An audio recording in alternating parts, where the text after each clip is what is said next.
This is 35-year-old Douglas Dietrich, who can be seen visibly distressed after a shocking revelation about his girlfriend, Nicole Vanderheiden. It was only a matter of time before detectives determined whether these tears stemmed from grief or guilt following a reluctant 911 call on May 21st, 2016 at approximately 4:30 a.m. Who's missing?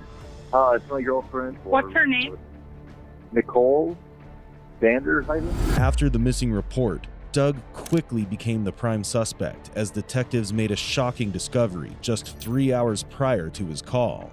The initial evidence also pointed squarely at him, and after rushing to Doug's home, what they found seemed to confirm their worst fears. Why is she calling you abusive? I don't know. What is her say? I don't know where she gets this stuff sometimes. Detectives in Green Bay, Wisconsin thought they were coming close to solving this mystery. But just as they were about to crack the case, a shocking forensic breakthrough turned everything upside down, revealing a twist no one saw coming.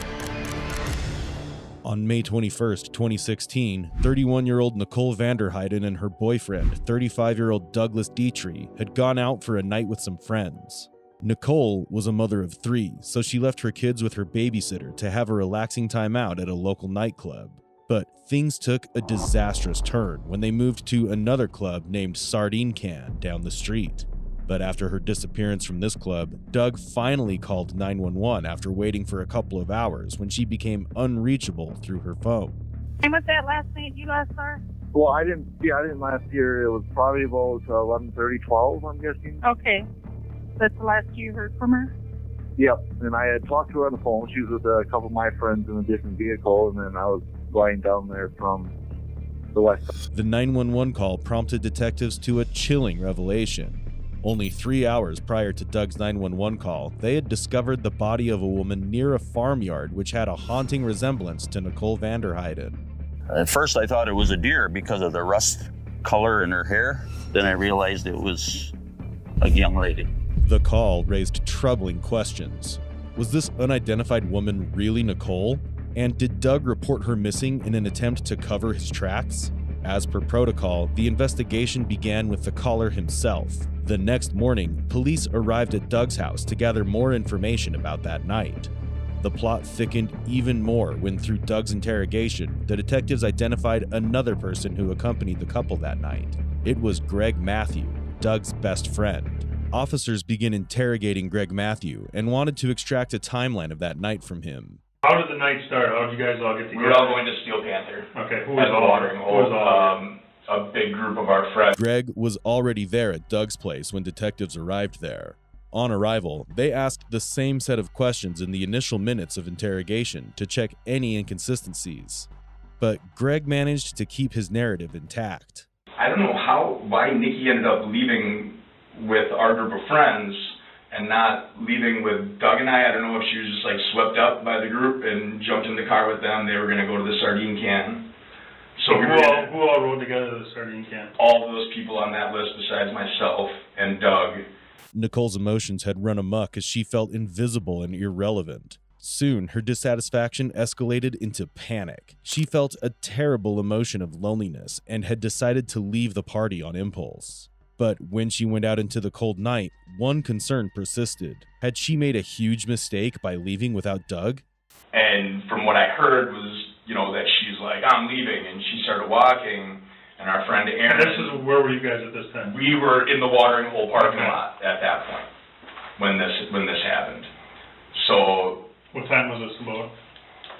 I think probably like 12:15, maybe a little earlier, 12:10, that we were walking out to go to the Sardine Can. So our friend Aaron tried to stop her. He's like, what are you doing? You can't just run off, just wait. They're on their way here.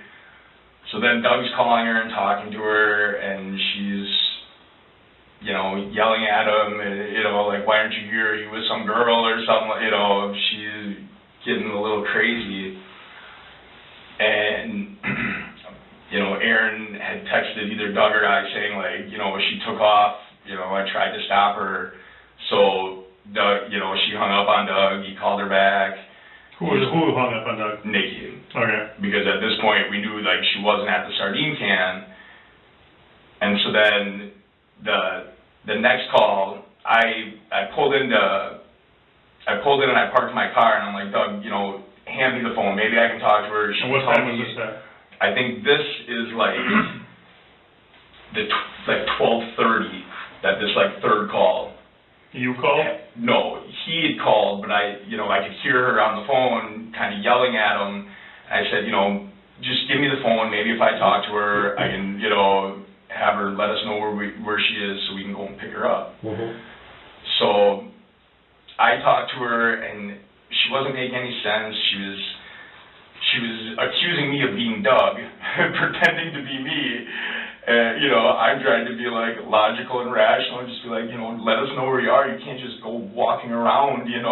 We'll come and pick you up, and we'll go. We'll go back home. And then the call, I don't know if she hung up or the call cut out. But then after that, every time Doug had tried to call, her phone was off. It went straight to voicemail. So I don't know if her battery died right then when I was on the phone with her, but when I was talking to her, she wasn't really making much sense. Did any of the friends say which way she went? They said that she went south. Aaron had texted that she went south on Maple. So I don't know if Maple is the street where that bank is on the backside of the sardine can. If that's Maple, I'm not really, sure about all those roads. So Doug continued to try to call her, and it just kept going to voicemail. We started to drive around the area and kind of scope the area out and see if we could find her walking. And we drove around for probably 25 minutes, and we figured, well, let's go to the sardine can and see if she went back there. And by the time we got back, all of our friends had left, and she wasn't there. So we went. Did you talk to any employees of the sardine can? Not employees, but I talked to a bunch of the people that were out on that, the open, yeah. What time was this that you went back to sardine can? Man, this must have been at about 1:15 that I started to ask people.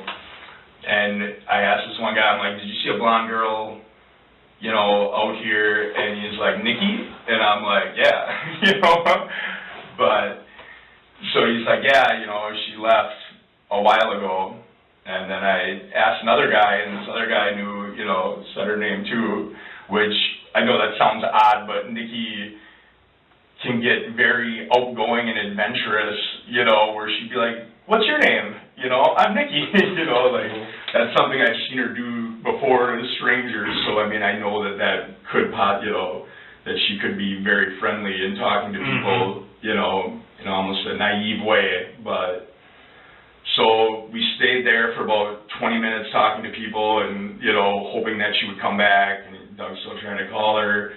And then we drove around. At this point, it probably was 1:30, 1:40, we drove around for a while again, going up and down streets, trying to find her, and then, her phone isn't on, so we can't get a hold of her, and we had, thought maybe, hopefully, she got a taxi back or something, so then we went back to Doug's house. His phone had died by that point. We got back there, and the babysitter was there, so the babysitter left, and Nikki wasn't there. For detectives, Greg's account didn't raise the red flags they had expected. Their decision to get back home and check if Nicole went back herself seemed logical. In fact, his consistency, body language, and his willingness to cooperate all pointed to one thing: he was telling the truth. With that, the officer wasted no time bringing Doug into the interrogation room, as he had many questions raised against him.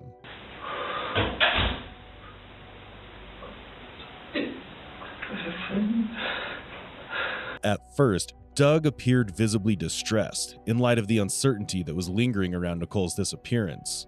But the officers needed to determine whether his tears were a genuine expression of grief or a cleverly devised tactic to divert attention away from him. So what we want to do is kind of review a couple of things. Actually, we're going to review what you had talked about earlier with Tracy. And then we had spoken to Greg earlier, okay? All right. And he kind of gave us a timeline of what you guys all did last night and, what he did today. With a timeline of that night already in hand, all that remained was connecting the dots to uncover the truth behind Nicole's disappearance. And then I tried calling back a few minutes after that a bunch of times, and it kept on going straight to voicemail. So I always is, it's either off or she's on the phone, but for some reason, there's usually a call waiting on her, but... Right. So I was figuring it was off, it had died. Okay. She had been using her phone a lot, using Snapchat and stuff like that at the concert. So that does drain the battery a lot, so I kind of figured, the phone had died. Right. And she's bold and just goes, does her own thing, and especially when it has any drinks and has no filters per se, Here, Doug calmly provided all the details of that night before steering the conversation towards Nicole's reckless nature. At this point, it might seem like he's blaming Nicole for the situation. However, it was just a matter of time for the real truth to come out on the surface. Did she ever mention anything about postpartum depression or anything like that with the previous two kids? No, didn't really discuss that actually. Never. I think it might have been a possibility with I think she was definitely, and then she always was kind of a social butterfly beforehand, before she got pregnant and everything, and liked to go out a lot. Not having that life after she's pregnant, and then cooped up, she's a homebody with the kid, and very great mother, and always, never missed breastfeeding or anything like that. That's why, besides a few, the one other time she didn't stay at home is. It was clear that Nicole was a socially active person, always eager to go out and make new friends. Initially, the police speculated that her extroverted behavior might have contributed to her involvement in serious trouble, given the fact that similar incidents happened in her past. Where did that happen? Where did that start? That time? Yeah. That was at, I'm trying to think what exactly happened that night. I don't know if I had been out or... Similar to this though, or she just kind of walked off on her own? No, she didn't.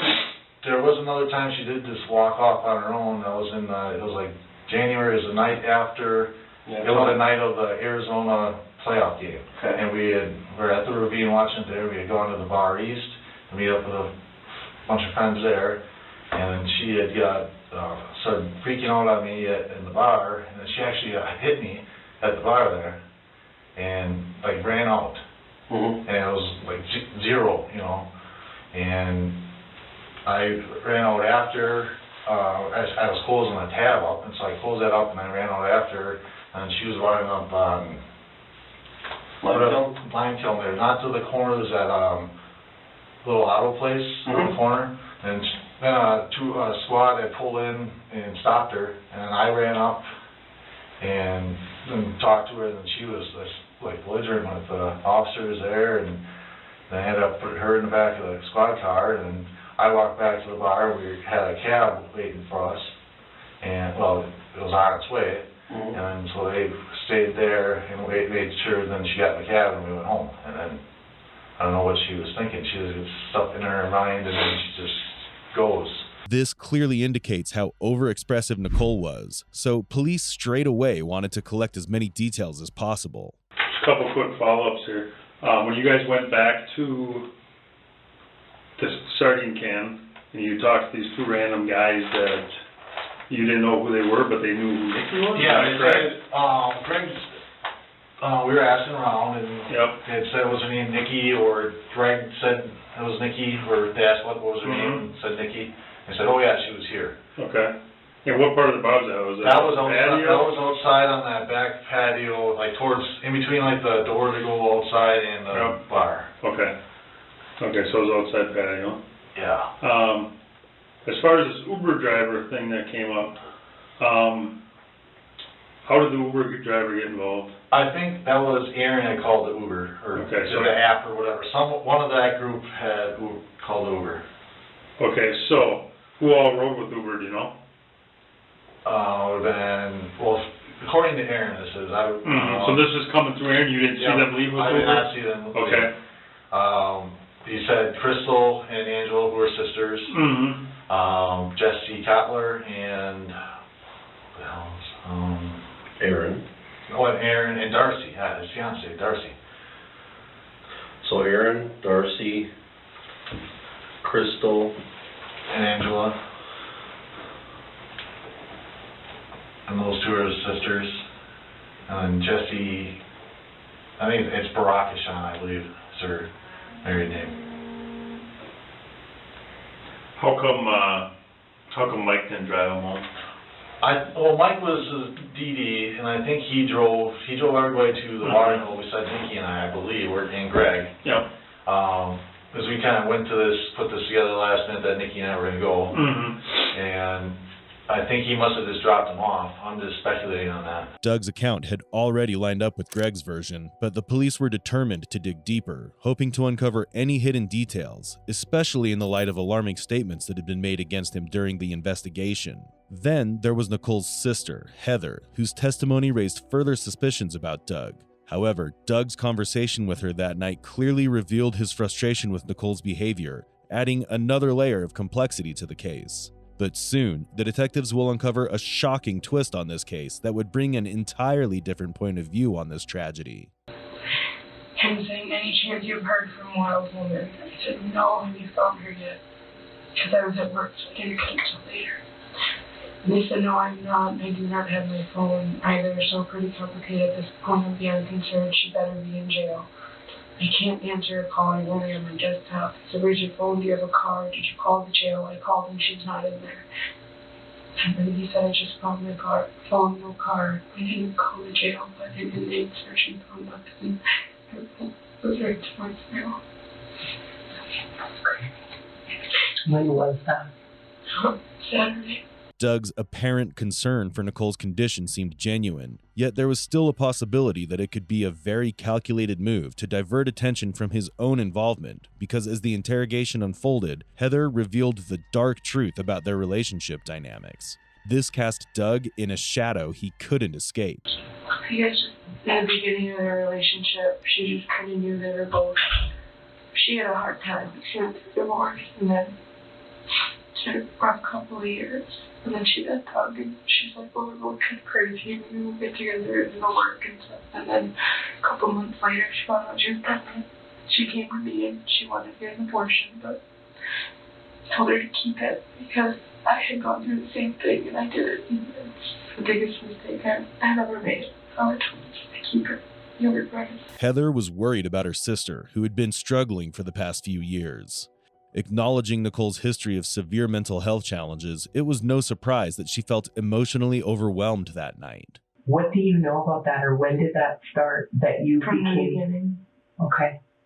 And so he's controlling, and he gets mad when she doesn't return his calls or texts. And also there was a couple times where he basically, since the baby was born, hasn't really been there as a father, and he'll just go out and drink all night long and not come home. And then when my sister, she tells me, this is her side of the story, but when my sister asked, where were you, he got mad and said, it's none of your business. Okay. And when was this that this happened? Do you remember? Not really. There's just so many incidents. Okay. So many. Just situations like that. It was every other day. She was just really depressed. Okay. Was she on any medications for depression? She tried. She couldn't do it. It made her go crazier. When you say crazier, what does that mean? Well, I don't know. She just had her thoughts and minds. And she just couldn't handle it. Did she ever discuss any suicidal ideations? She's herself in the past. When was that? I want to say 2 months ago. Throughout the conversation, Heather appeared visibly emotional as she revealed troubling details about Nicole's past. She spoke openly about Nicole's previous marriage, explaining how it ultimately led to her relationship with Doug. But the story didn't end there. Heather described the many struggles that Nicole and Doug faced in their own marriage, constant tension, unspoken resentments, and unresolved issues. She also revealed that Nicole had been battling severe depression for years, even attempting to end her life in the past. This insight shed light on the immense mental and emotional toll Nicole had endured long before the tragic events unfolded. But later, she revealed another truth about Doug, which was much more shocking than anyone could imagine. They stayed together, and I know it's been really, really rocky through her entire pregnancy and their relationship. An example would be like they went to a wedding together, and while she was pregnant, and she saw him doing with his friends, and she got really upset and left. And this was like 45 minutes away from home, and she was like 8 months pregnant. And he got mad at her and said, "You need to come back now," so she did. This revelation led the officers to another key person, Rebecca, Doug's ex-girlfriend, whose testimony offered additional insights into Doug's character. So can you tell me some of the issues that are of concern that you think that maybe I would be interested in during that period of time? Sure. It was right before I moved in too, actually. We got in a fight, and he tackled me. I broke my ankle. Hold on a second. And before we get into it, so there was that one call where he was arrested for domestic violence, where that was when I already had moved out back into my. Is that one of the last incidents? Yes, that was the last incident. And was there any other police contacts? No. Well, yeah, but not with any arrests. Okay. And what other police agencies? It would have been probably Brown County, because we were living in that house. Okay. And so that would be Brown County. Yeah. Okay. And they were called there for domestic violence issues. Yeah. How many times? One for sure I remember. But I think just the once the cops actually came. Because my friend called. Because she was worried for me. Yeah. Okay. So let's get to this ankle, and then just whenever we get to that incident where the cops were called, just remind me of that. So right before you moved in, he did what? We got in a fight. Okay. Tackled me, and I broke my ankle. So, I mean... Which ankle did you break? My left. Where did he tackle you? We were in his bedroom. We were fighting, and he came at me. Did you go to the hospital at all? I did. And what kind of treatment did you get? They referred me to a specialist, and then he had to give me 2 surgeries on my ankle. And then I was in a cast for probably at least 2 months, maybe 3. And what did you tell the medical people happened? I tripped over my dog going down the stairs. Why did you tell them that? Because that's what me and Doug decided to tell them. Okay. And when he tackled you, why did he tackle you? Because we were fighting. Do you remember what you I were know. I don't. And what was the purpose of him tackling you? I don't know. He was probably mad, and he got in. Okay, so after he tackled you, obviously you were in pain? And like extreme pain. Like I was like, we had to stop fighting. I had to go to the hospital. Yeah. Did he take you? Yeah. Okay, but you guys discussed what you would say? Yeah. Okay, and the reason why you decided to cover for him? Well, it's because I loved him and he wouldn't get in trouble, and then, everything would be fine. Rebecca's testimony painted a disturbing picture of Doug. She revealed that he was not only abusive, but also controlling and manipulative, going so far as to pressure her into lying about an injury at the hospital. Her account was just one of many that instances his pattern of manipulation. Let's talk about, if you can't remember specifically, when you would argue, it would be... He would spit in my face. Okay. He would, throw stuff, break stuff, and I would too. Okay, would you ever spit in his face? I would never spit in his face. I've never, Okay, so I'm just going to differentiate who did what. So spit stuff would just be him. Mm-hmm. And throw stuff, break stuff would be both of you? Yeah. Okay. And what else? Yelling, swearing? Yeah. Well, and just really, he was really controlling. He was really manipulative. Would that be just him or both of you for yelling and swearing? Both. Okay. And then go back to, so then controlling and manipulative, what do you mean by that? Well, one example, he would, I worked in Appleton at the time, and I would call him when I got done, and then I would drive home. And if I was like 5 minutes early, he would say, "Why are you speeding? If you can't get speeding tickets, you're going to raise your insurance, it's a big deal." Then, but if I was 5 minutes late, well then it was, "Where did you stop? Who are you talking to? Why are you late?" Interrogating Rebecca simply increased suspicion the detectives had towards Doug. She also reveals another incident of Doug's abusive behavior. There was an incident that was reported to the Green Bay Police Department. There was choking in that particular incident. Was there any other choking besides that particular incident? That incident that was at my house in the upper, right. 700 South Irwin, it probably was, or 1280 Cass. There's two addresses. Gotcha. He was choking me. He put the sheets from my bed into my mouth, like as much as he could, until I couldn't breathe. So I couldn't scream, I'm assuming. Okay. The school across the street called the police because they heard me screaming. Okay.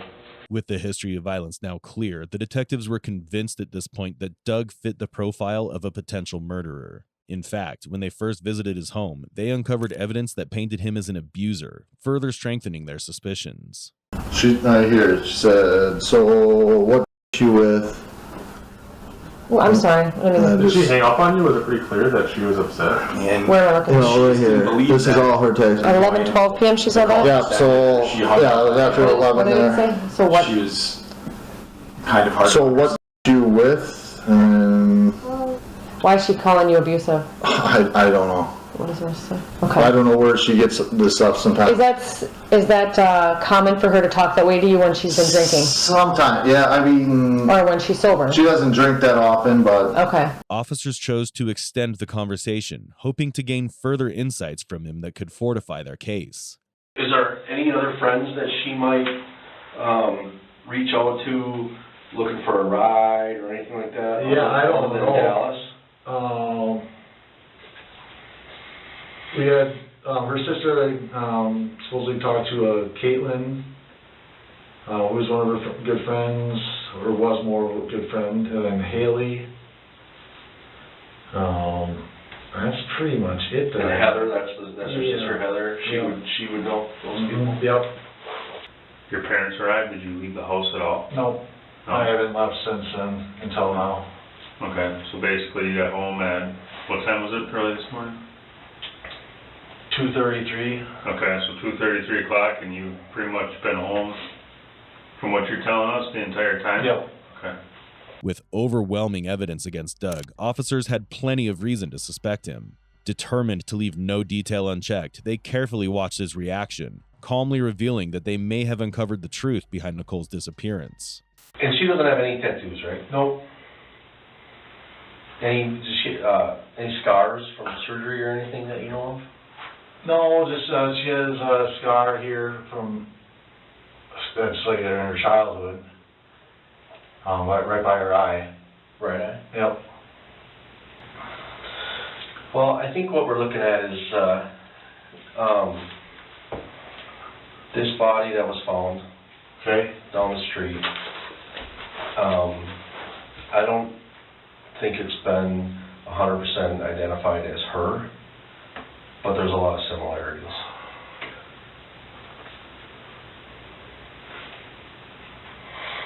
What do you mean a lot of similarities? There's a physical description, height, blonde, belly button ring.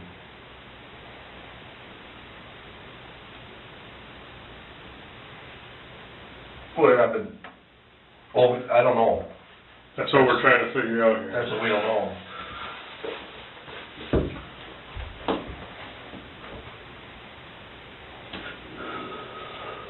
That's why we're conducting interviews like this with a lot of people to try to get to the bottom of this. Doug looked anxious, and slowly he realized what might have happened to Nicole. By the time detectives told him the possibility of Nicole being the same person as the unidentified body found in the farmyard, he was overtaken by his emotions. Was there any other details you guys know? No. How what happened, possibly happened? No. Like I said, I don't even know 100%. You know, that it's her. Please not.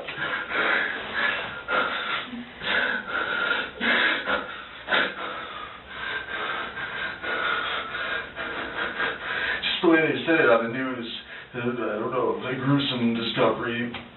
You've got to be kidding. Well, that's the news trip I know. looking for viewers, you know. Yes.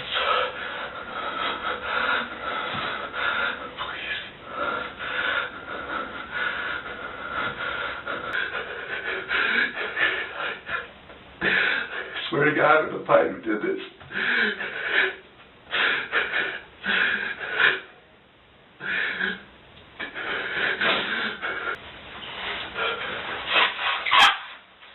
Thank you.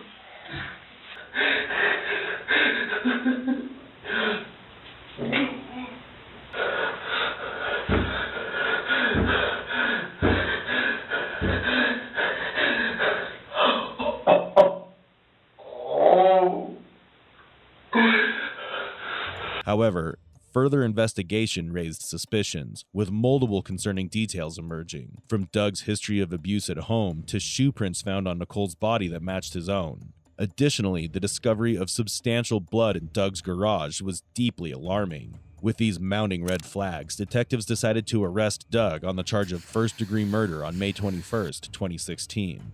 Doug's arrest seemed like the end of this case, but what came next was something the detective didn't see coming at all.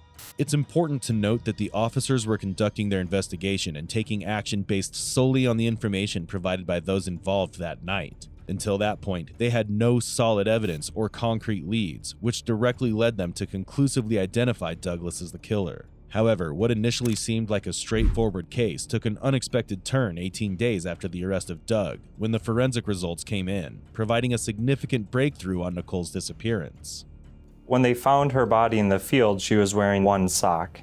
DNA was found on that lone piece of clothing on her body. The DNA that was found on Nicole's sock was run through the system, and it was later revealed to be identified as belonging to George Birch. The DNA evidence led authorities to George Steve Birch, a man already known by the police for his criminal history and had previously been arrested in connection with a hit-and-run incident. After monitoring him for a period on June 8, 2016, officers took him into custody for questioning. During the interrogation, Birch chose to remain silent, refusing to provide any statements. So obviously you're brought here in handcuffs, right? Which means you're arrested, so you have the right to your Miranda rights. Are you familiar with those rights at all? Okay, so before I speak to you any further about my investigation, I want to read your Miranda rights and see if you're willing to talk to me, okay? The reason you're here is in reference to a homicide investigation into Nicole Vanderheiden, okay? So is this something that you want to talk to me about? Yes, sir. What's that? You don't want to talk to me about that? So if I read you your Miranda rights, you don't want to talk to me? Yes, I would prefer a lawyer. Okay. Let me at least fill this form out here. During the interview, detectives seized his mobile phone to investigate his conversations with Nicole, since he claimed to have exchanged a few messages that night. Officers uncovered an email ID and traced Birch's GPS position using Google Dashboard, and that was it. They found Birch's exact position on the night of Nicole's death. GPS indicated that he was in Richard Cranium's, a pub half a mile away from Sardine Can.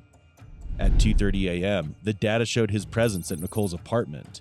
At 3:52 a.m., it was clear he was at the farmyard, where Nicole's dead body was eventually recovered. It was only a matter of time. The truth was already waiting in the corner. With enough evidence in hand, let's see how he was relentlessly grilled in court. The truth is that before May 21st of 2016, you never met Nicole Vanderheiden, correct? 20th to 21st, yes, sir. The first time you ever saw her was when you observed her in that bar that night at Richard Cranium's, correct? Yes, sir. The truth is that you were attracted to Nikki from the moment you saw her, right? I thought she was attractive, yes, sir. When did you decide that you were going to have sex with her? Later on, after we had hung out together, and we had both expressed we were into each other. You drove her to an area that you'd never been to, that you were not familiar with at all, correct? Yes, sir. You drove her down Broadway, you crossed the bridge into Pier, correct? I believe so. I'm not familiar with the area, but if you say so. You drove Nicole out in front of her house, correct? Yes, sir. That's the truth. You parked there. You had every intention of having sex with Nicole that night, correct? I was hoping that was the way it was going. That's the way it seemed like it was leading, yes, sir. So Nicole would rather have sex with you in front of her neighbor's home with your butt hanging out the door of the car than ask the babysitter to go home? Sure, I don't know. Did she tell you that she was uncomfortable? Not that I recall, sir. You said that you were having with Nicole while she was in the backseat of that car, right? Eventually, yes, sir. And what did she tell you about how painful it was? It wasn't gentle, no. It was painful. That I don't know.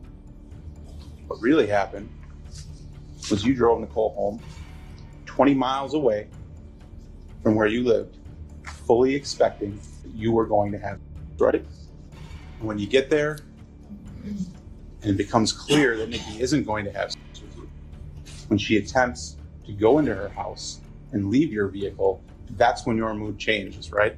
No, sir. That's when things get aggressive, don't they? Not at all. That's when you grab that cord and strangle her, don't you? No, sir, not at all. That's when Nikki gets slammed on the ground repeatedly when she's trying to run toward her house, when those bloodstains lead in the direction back to her home. Nikki was strangled.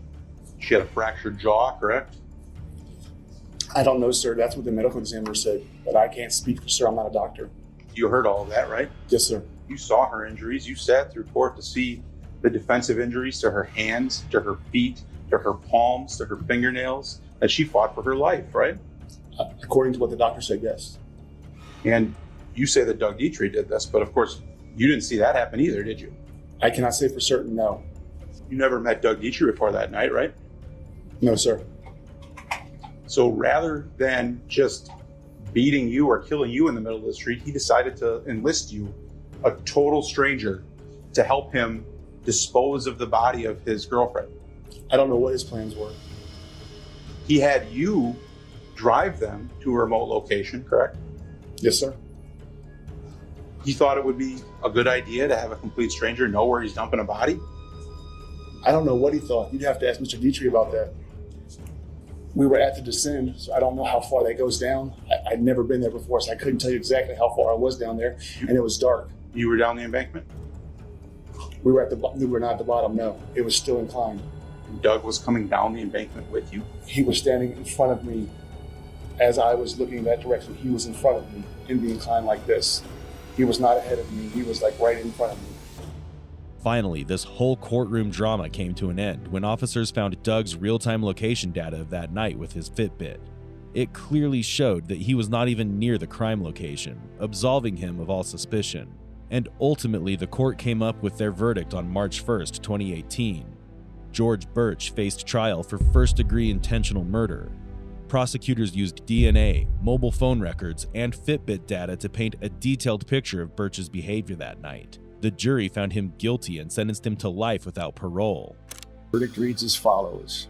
We, the jury, find the defendant, George Stephen Birch, guilty of first-degree intentional homicide, is charged in the information. It is signed by our foreperson and dated this first day of March, 2018.